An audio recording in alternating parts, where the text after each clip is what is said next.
अब जैसे कि हमने लास्ट पार्ट में देखा था, घोस्ट बोंगसुन की बॉडी से फाइनली बाहर निकल आती है, पर यहाँ बोंगसुन बुखार से तप रही है।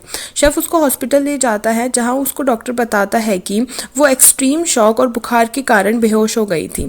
अब फाइनली जब बोंगसुन होश में आती है, वो अपने बगल में घोस्ट और शेफ को देख डर जाती है। शेफ के पूछने पर कि उसने उसको बुखार के बारे में क्यों नहीं बताया, वो सॉरी बोलने लग जाती है। वो अब डरी सहमी सी लग रही होती है, मतलब उसकी बॉडी में अभी कोई घोस्ट नहीं है। तभी उसकी नज़र कैलेंडर की डेट पर पड़ती है और 17 जुलाई होता है, जबकि उसको लास्ट इवेंट वो याद होता है जब वो बस स्टॉप पर सो गई थी। शेफ पूछने जाता है डॉक्टर से कुछ, और यही देख बोंगसुन हॉस्पिटल से भाग जाती है। वो काफ़ी डरी सहमी होती है और देखती है अपनी रिफ्लेक्शन डोर पे, तो उसके कपड़े चेंज होते हैं और उसने मेकअप भी लगाया होता है। वो अपने अपार्टमेंट में जाकर देखती है तो वहाँ ऑलरेडी कोई रह रहा होता है। अब वो अपनी ग्रैंडमा को कॉल करके सारी बातें बताती है। तभी उसकी ग्रैंडमा बोलती है, जब तुमने पिछली बार कॉल किया था मुझे तभी ही कुछ अजीब लग गया था।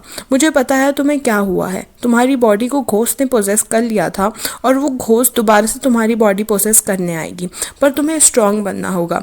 तुम्हें उससे लड़ाई करनी होगी कि तुम मेरी बॉडी पर नहीं घुस सकती और मैं स्ट्रांग हूँ, मैं तुम्हें अपनी बॉडी का कंट्रोल नहीं लेने दूंगी।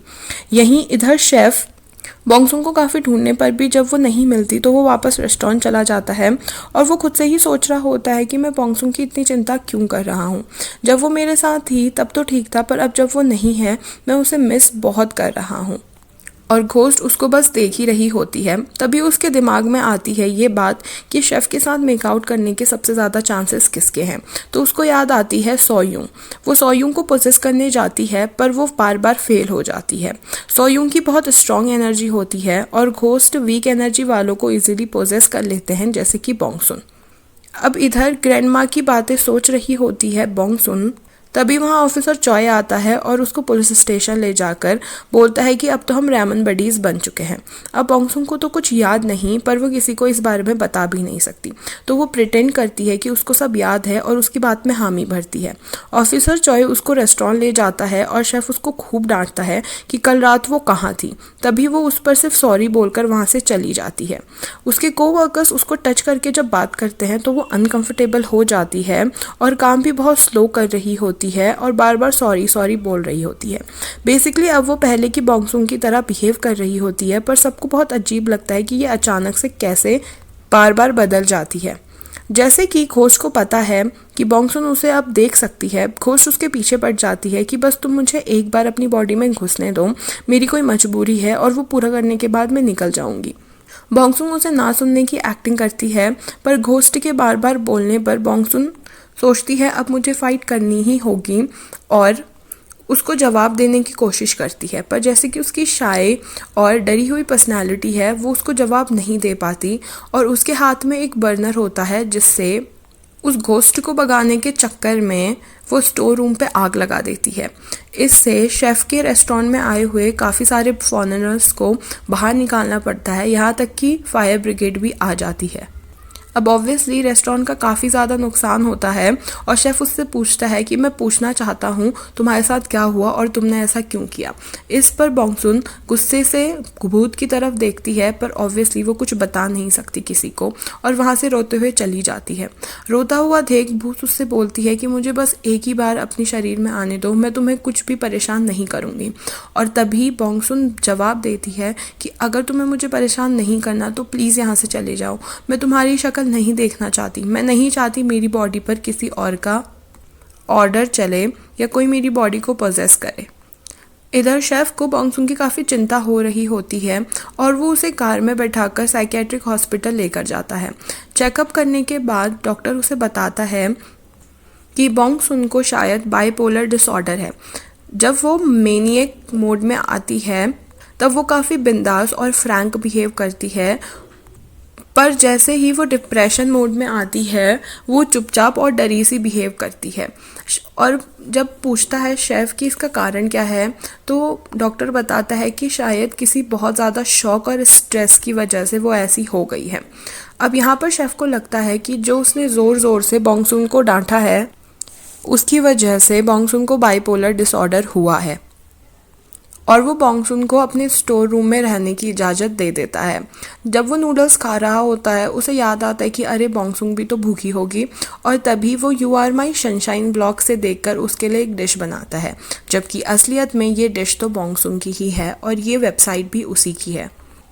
वो ये डिश जब बॉन्गसुन के पास ले जाता है, बॉन्गसुन ये खाकर बहुत खुश होती है और उसे पता चल जाता है कि उसने मेरे ही ब्लॉग से देखकर ये डिश बनाई है। वो अपने ब्लॉग में जाकर उसको रिप्लाई कर देती है और तभी शेफ़ को ये रिप्लाई मिल जाता है और शेफ़ मन ही मन सोचता है कि हाँ, शायद इस पर्सन और मेरे बीच में पक्का कोई कनेक्शन है। और हम देख सकते हैं कि शेफ़ अब एक सॉन्ग चलाता है और वॉल के थ्रू बॉन्गसुन भी सेम सॉन्ग सुन रही होती है। वो दोनों ही एक सॉन्ग शेयर कर रहे होते हैं। वहीं दूसरी तरफ घोस्ट आज़ाद होने के बाद सीधे जाती है अपने पापा के पास। उसके पापा को एक शादी का इनविटेशन मिलता है जो कि घोस्ट की दोस्त का होता है। वो देख उसके पापा बहुत सैड हो जाते हैं कि किसी दिन मेरी बेटी की भी ऐसी शादी होने वाली थी, और वो दारू पीने लगते हैं। पीने के बाद वो अपनी बेटी के रूम पर जाते हैं और उसकी फ़ोटो अपनी सीने से लगाकर लेट जाते हैं। ये देख घोस्ट बहुत दुखी होती है और बहुत ज़्यादा रोने लगती है और वो अपने पापा को हक करके वहीं सो जाती है। बट अनफॉर्चुनेटली उसके पापा उसकी प्रेजेंस फील भी नहीं कर सकते। सुबह उठने पर वो देखती है कि कैसे उसका भाई उसके पापा से पैसों की ज़िद कर रहा है और उसके पापा उसके भाई को पैसे देते हैं, जबकि उनके पापा के बैंक में कोई भी पैसे मौजूद नहीं होते हैं। अब उसके पापा बड़े टेंशन में होते हैं कि मैं होटल के एक्सपेंसेस के पैसे कहाँ से लाऊंगा। तभी घोस्ट को याद आता है कि उसने कभी अपनी डायरी के अंदर बहुत सारे पैसे छुपाए थे। वो जाकर उस डायरी को खोलने की कोशिश करती है, पर जैसे कि वो घोस्ट है वो उस डायरी को खोल नहीं पाती। बार बार कोशिश करने पर भी वो उस डायरी को नहीं खोल पाती है। इधर उसके पापा की तबीयत बहुत ख़राब होती है और जब वो बॉक्सेस निकाल रहे होते हैं वो बॉक्सेस उनके ऊपर गिर जाते हैं और वो बेहोश हो जाते हैं। ऑफिसर चॉय वहां आकर उन्हें बेहोश पड़ा देखता है, पर कुछ भी नहीं करता बल्कि चुपचाप वहां से चला जाता है। अब ये काफ़ी अजीब होता है क्योंकि ऑफिसर चॉय अपनी ईमानदारी और हेल्पिंग नेचर के लिए जाना जाता है। फिर उसने इन्हें बेहोश छोड़कर कैसे वहां से चला गया, हॉस्पिटल क्यों नहीं ले गया। वहीं इधर शेफ बॉन्गसुन को बताता है कि आज कुकिंग शो की शूटिंग है। कुकिंग शो की शूटिंग सुन बॉन्गसुन बहुत घबरा जाती है और अंदर जाकर सर्च करती है उसका नाम, जिस पर उसे वीडियो दिखती है जहां पर वो कुकिंग कर रही है। अब वो सोचती है कि ये मुझसे क्या हो गया, क्योंकि ऑब्वियसली वो इतनी कॉन्फिडेंट नहीं है कि वो कैमरे के सामने खाना बना सके। जब वो शूटिंग के पहुँचते हैं वो बहुत घबराई हुई होती है और वो अच्छे से काम भी नहीं कर पा रही होती है। उनको ये चैलेंज मिलता है कि आधी डिश शेफ बनाएगा और आधी डिश उनकी असिस्टेंट बनाएगी।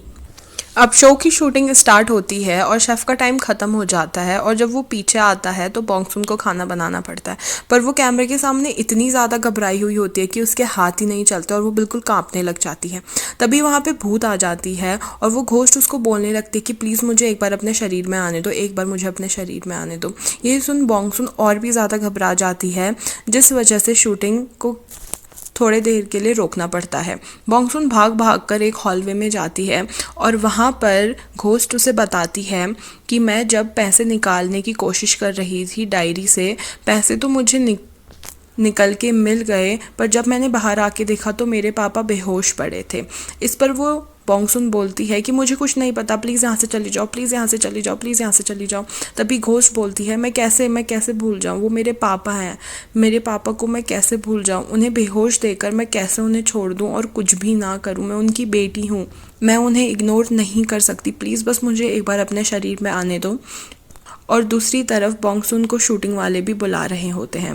अब एक तरफ तो घोस्ट उसे परेशान कर रही है कि मुझे अपनी बॉडी पे आने दो, जिसे सुन बॉन्गसुन थोड़ी इमोशनल ज़रूर हो गई है और इधर शूटिंग वाले उसे शूटिंग के लिए बुला रहे हैं और यहीं पर 5th पार्ट का एंड हो जाता है। अब बॉन्गसुन क्या करेगी? क्या वो घोस्ट को अपने अंदर आने देगी और उसकी मदद करेगी, या वो खुद ही सब संभाल लेगी और घोस्ट को अपनी बॉडी के अंदर आने से मना कर देगी? अब ये सब पता चलेगा 6th पार्ट में। आप प्लीज़ प्लीज़ प्लीज़ मेरे चैनल को ज़रूर सब्सक्राइब कीजिए ताकि जब भी मैं वीडियो अपलोड करूं आपको जल्दी से नोटिफिकेशन मिल जाए और आपको बिल्कुल भी सस्पेंस में ना रहना पड़े। Thank you so much for watching. Bye bye.